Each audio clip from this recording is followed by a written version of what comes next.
ఇది శాంతి గారి ఇష్యూ చాలా రోజుల నుంచి ఇలా కొనసాగడం మనం చూసాం. ఇప్పటికీ కొనసాగుతూనే ఉంది. సో, దీని వెనకాల మొదటి నుంచి ఉన్నది మదన్ మోహన్ గారే. ఎవరైతే వాళ్ళ భర్త ఉన్నారో మదన్ మోహన్ గారు. ఇప్పుడు మళ్ళీ మదన్ మోహన్ గారు తెరపైకి రావడం మనం చూస్తున్నాం. సో, దీని గురించి మనతో చర్చించేందుకు ప్రముఖ సినీ క్రిటిక్ దాసరి విజ్ఞాన్ గారు ఉన్నారు. ఆయన అడిగి మరిన్ని విషయాలు తెలుసుకుందాం. నమస్తే విజ్ఞాన్ గారు. నమస్తే. ఎందుకు ఈ మదన్ మోహన్ గారు ప్రతిసారి ఈయన ఎంట్రీ ఏంటి?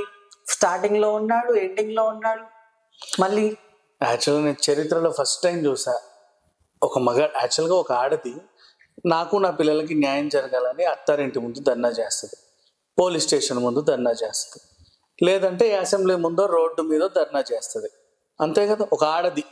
లేదా వాడు మొగుడు ఎక్కడ పని చేస్తాడో ఆఫీస్ ముందుకు వెళ్ళి ధర్నా చేస్తుంది, నాకు నా పిల్లలకి అన్యాయం చేయకు, నాకు న్యాయం చెయ్యి అని. ఫస్ట్ టైం ఒక మగాడు పార్లమెంట్ ఎదురుగా కూర్చొని మావిడ నుంచి నాకు నా పిల్లలకి న్యాయం జరగాలని పోరాడాడు. ఇక్కడే వాడి సిగ్గుపోయింది నిజంగా చెప్పాలి అంటే. అండ్ నెక్స్ట్ నన్ను విజయసాయి రెడ్డి, నా భార్య అండ్ సుభాష్ రెడ్డి బెదిరిస్తున్నారు, నన్ను చంపేస్తా నిన్ను అని.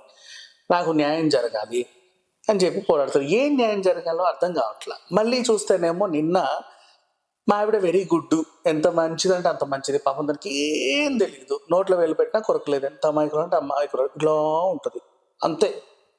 ఆవిడ్ని బలవంతంగా ట్రాప్ చేసి ఆ పైన రేప్ చేసి లోపరుచుకొని ఆమె చేత ఈ అక్రమాలన్నీ చేయించుకున్నారండి. అసలు ఆమెకి ఏమి తెలియదు. లే అంటే లేస్తుంది, కూర్చో అంటే కూర్చుంటుందంట, అంతే. అంతకుమించి ఏంది, సంతకం పెట్టు అంటే పెట్టేస్తుంది. చాలా అమాయకురాలు. ఎంత అమాయకురాలు అంటే అసలు ఇన్నోసెంట్ అనే పదానికి ప్రతిరూపమే నా భార్య అని చెప్పుకొచ్చాడు. ఇప్పుడు ఆయన ఏమంటున్నాడు అంటే వీళ్ళందరూ ఈయన బెదిరిస్తున్నారంటే ఏదో రోజు నేను చంపేస్తా అని. అసలు మాకు నా భార్యని లోబర్చుకొని నా వైవాహిక జీవితాన్ని విచ్ఛిన్నం చేసి నా పిల్లలని అన్యాయం చేసి నా భార్య మీద కేసులు పెట్టి పైగా ఆమెను వాడుకొని కడుపు చేసి రోడ్ల మీద వదిలేసి ఈరోజు మా కుటుంబాన్ని బజార్కి ఈడ్చినందుకు, ఓకేనా, ఇన్ని అక్రమాలు చేసినందుకు, నా జీవితాన్ని సర్వనాశనం చేసినందుకు నేను విజయసాయి రెడ్డి పైన, సుభాష్ రెడ్డి పైన SC ST ఆంట్రాసిటీ కేసు పెడతా. వాళ్ళు ఉండేది తాడేపల్లిగూడెం ఆ పరిధిలోకే వస్తుంది కాబట్టి ఆ పోలీస్ స్టేషన్లో ఇమీడియట్లీ ఇప్పుడే జస్ట్ నేను అన్నాను లేదా వెంటనే అక్కడ వీళ్ళ మీద SC ST ఆంట్రాసిటీ కేసు బుక్ చేయాలి. ఇది బుక్ చేయాలని నేను రాష్ట్రపతిని, ఉపరాష్ట్రపతిని, ఇంకా సభాపతిని అందరినీ అడగడానికి అనేసి వచ్చాను. అందరికీ లేఖలు రాస్తున్నాను.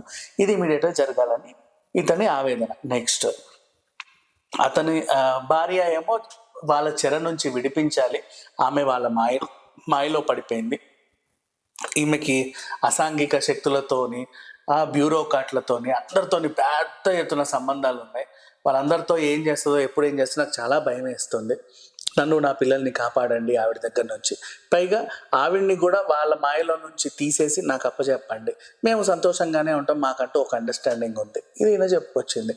ఇప్పటివరకు ఈ కథ అంతా చూస్తూ ఉంటే ఎంత నీచంగా ఉందంటే చరిత్రలో ఇంత నీచమైన కథ ఇంకోటి ఉండదేమో అనిపిస్తుంది.